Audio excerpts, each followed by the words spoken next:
to SportsCenter. He's Stan, I'm Neil. We're in Los Angeles, so we better start right across the street because there's a whole lot of noise coming from the arena that used to be known as the Staples Center. Absolutely. The Lakers dropped their last 2 games.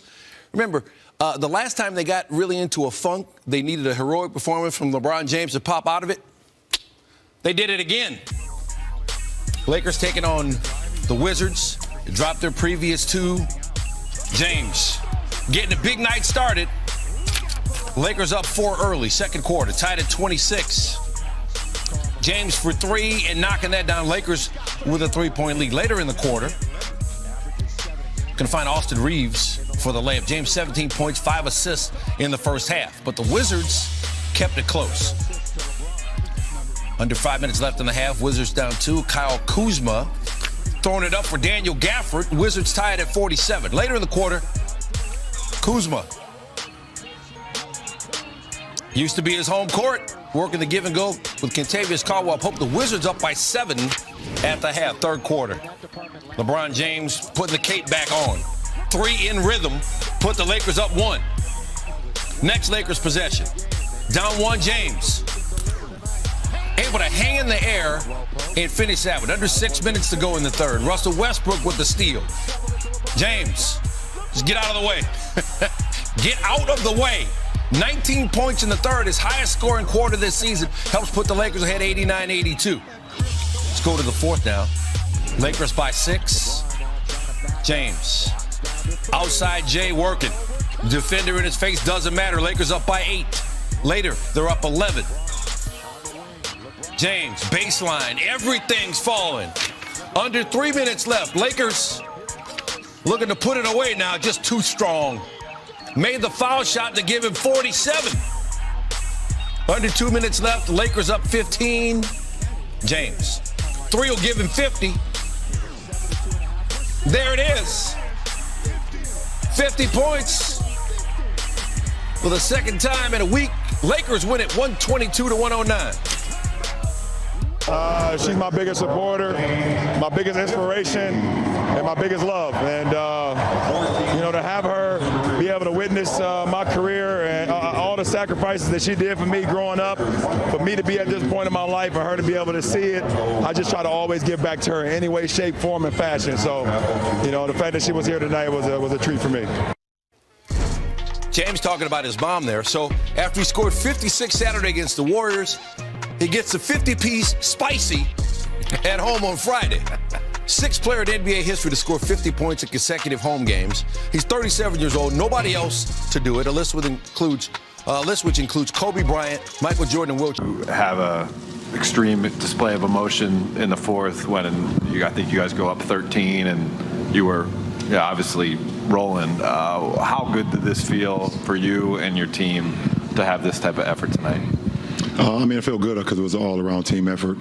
Washington played extremely well, especially those first 2 quarters. And for us to be able to come in the third quarter, and that's been one of our down quarters a lot this year, hold them to 23 points in that third and run off 37, it was big for our team, big for our ball club. You had the 25-point streak earlier in the year, which I think was the longest of your career, and now it's 2 50-point games in the last 3 games.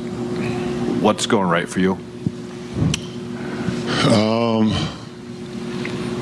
I don't know. I just feel really good. I just continue to put in the work every day.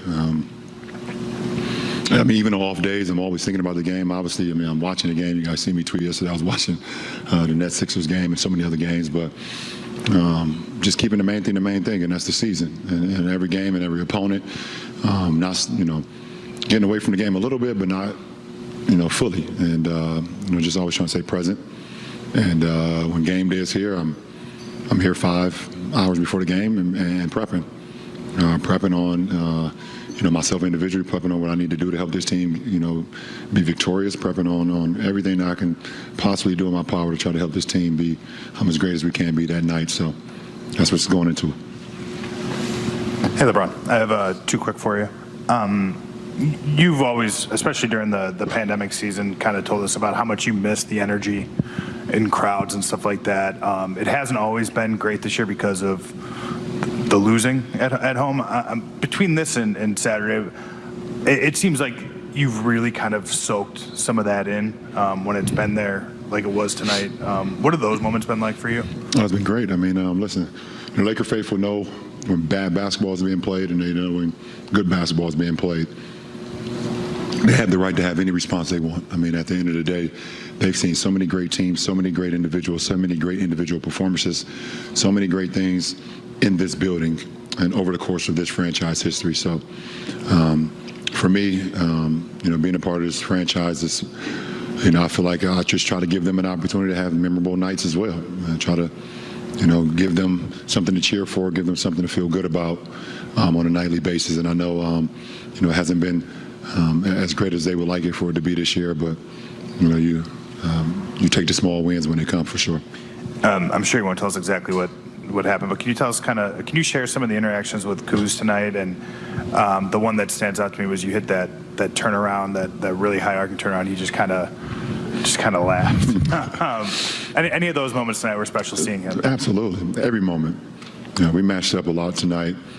Seeing my two brothers, KCP and Kuz, and seeing Kuz's development this year has been so amazing. His playmaking, his shot making, his decision making throughout the season. KCP continues to just obviously can shoot the heck out of the ball, and just a great teammate. But it's always a welcoming feeling when you see one of your teammates that you was in the foxhole with to win a championship, because you know how much blood, sweat, tears, and everything that went with that, trying to accomplish that. So, I love the fact that they're thriving so much right now. Kuz is leading them in scoring with Brad out, and KCP is second. KCP in the last 10, 12 games been shooting 50% from the three-point line, and Kuz he's damn near had a double-double almost every game, or every other game. So, I just love what those guys are doing. I'm happy for them. Kind of speaking of teammates, Malik, Taylon with the hammer dunk, Austin with that play to the rim before that timeout. Those guys were kind of picking up on, it seemed like, on your energy. What did they do in the fourth quarter, and how have you seen those guys grow over the last couple of weeks? Well, we're on the floor for a reason in the fourth, and I expect those guys to make plays, and because they're on the floor, and I know what they're capable of. I know what Malik is capable of. Obviously, I've been in the foxhole with THT, and Austin has proven himself. So, it was great to see those guys make plays down the stretch especially when the Wizards, started doubling my pick and rolls or my ISOs, and those guys continued to make plays. It was great to see that. Mike, you have one last question? Just to follow up, LeBron, on the court, you were talking about NBA Jam, that feeling you kind of get in. I wonder, did you like to play to try to get on fire? Were you a dunker? What team did you usually like to play with? Please, just more on that. Yeah, I would definitely try to get on fire. Because you can shoot from back then. Shoot from half court was like something unheard of, and now guys are really doing it. So back then I would play with the Seattle Supersonics, because you would get Gary Payton and Sean Kemp. I would play with the Bulls a little bit, but obviously MJ wasn't on the game, because now that I found out when I'm much older and I'm a professional, they didn't have his name and likeness to be able to put him on the game. So you have to play with like Horace and Scotty, or the Mavericks. You could play with J Kidd or Mashburn, or you could sub and put Jimmy Jackson in there, because it was usually like three guys. So you're testing my history right now with video game, which I love. But definitely, to be able to catch fire was something that you would definitely try to do, because you would literally come right as soon as you hit that half-court line, you would let it go. Oh, and the Golden State Warriors too, because you could play with like Tim Hardaway and Chris Mullin. Yeah, that was nice too. Yeah.